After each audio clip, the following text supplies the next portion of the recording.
Assalamualaikum warahmatullahi wabarakatuh.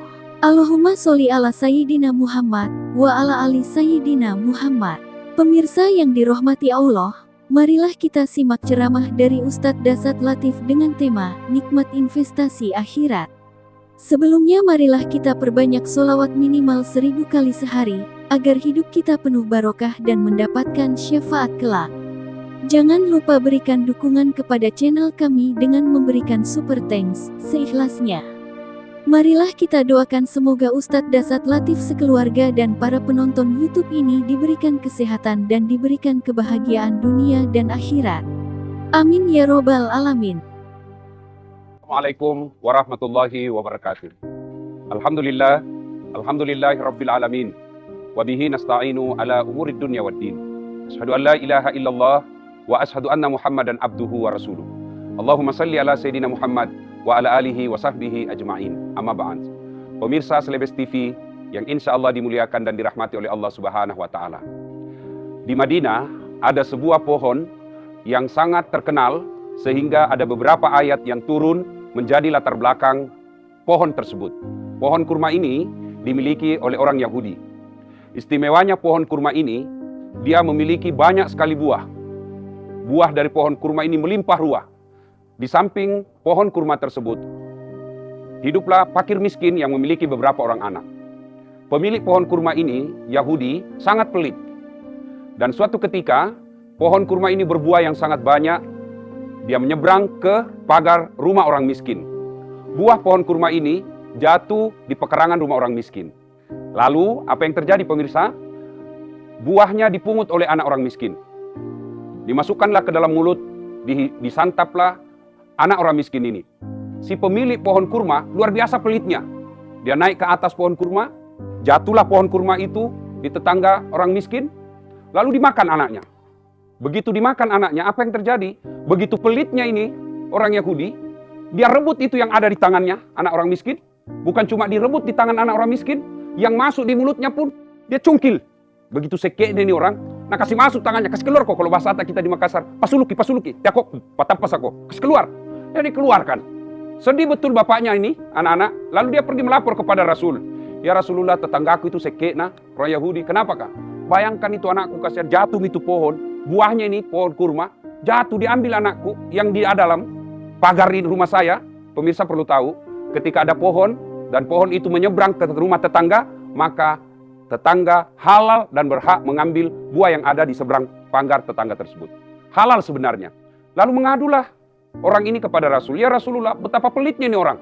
Rasulullah kemudian datang ke pemilik pohon kurma. Rasulullah lalu berkata kepada pemilik pohon kurma, saudara, juallah itu pohonmu, saya akan beli. Tapi apa kata pemilik pohon kurma ini, si Yahudi? Saya tidak mau Muhammad. Boleh kau ambil ini dengan syarat 1 tukar 40 pohon.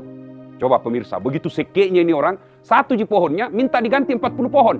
Rasulullah kembali dengan kecewa karena tidak mampu membeli dan menukar 40 pohon kurma. Pemirsa Selebes TV yang saya hormati, apa yang terjadi? Berita ini kemudian didengar oleh sahabat Nabi, kaya tapi pemurah, Abu Dahda. Abu Dahda mendengar ini, lalu datanglah Abu Dahda ke rumah Nabi. Ya Rasulullah, kalau saya beli ini pohonnya ini orang Yahudi, apakah saya juga nanti diberi pahala? Rasulullah tersenyum dan berkata, tentu, kalau kau membeli pohonnya ini orang Yahudi, maka Allah akan menyediakan kamu pohon yang begitu melimpah ruah di sorga. Mendengar ini Abu Dahda lalu senang sekali mendatangi Yahudi. Tuan, jual itu pohon kurmamu. Dia bilang ini orang Yahudi, boleh Ji, tapi 1 tukar 40. Kata Abu Dahda, tidak ada masalah. Abu Dahda kemudian membeli dan menukar 1 pohon kurma orang Yahudi. Abu Dahda membelinya dengan 40 pohon kurma. Lalu setelah itu, Abu Dahda datang kepada Nabi, ya Rasulullah, saya sudah bebaskan, saya sudah beli pohon kurma ini. Lalu Rasulullah menghadiahkan pohon tersebut kepada fakir miskin dan keluarganya. Pemirsa yang saya hormati, begitu gembiranya si miskin ini beserta dengan anak-anaknya mendapat hadiah pohon kurma yang banyak buahnya. Bergembira sekali. Tapi ketahuilah, siapa orang yang paling bergembira? Dialah Abu Dahda. Kenapa? Dia meyakini bahwa dia akan memiliki pohon kurma di surga kelak. Pemirsa yang saya hormati, investasi bukan hanya ruko. Investasi bukan hanya gedung. Investasi bukan hanya deposito. Tapi investasi yang paling berharga adalah investasi untuk kehidupan akhirat. Abu Dahda rela membeli pohon kurma 1 saja, tapi dihargai dengan 40 pohon kurma. Karena yakin bahwa apa yang dibeli di dunia ini, insya Allah kelak akan dinikmati di akhirat. Pemirsa yang saya hormati, silahkan berinvestasi, silahkan beli ruko, silahkan beli rumah, silahkan beli kapling tanah yang banyak. Tapi jangan lupa, investasilah untuk akhirat.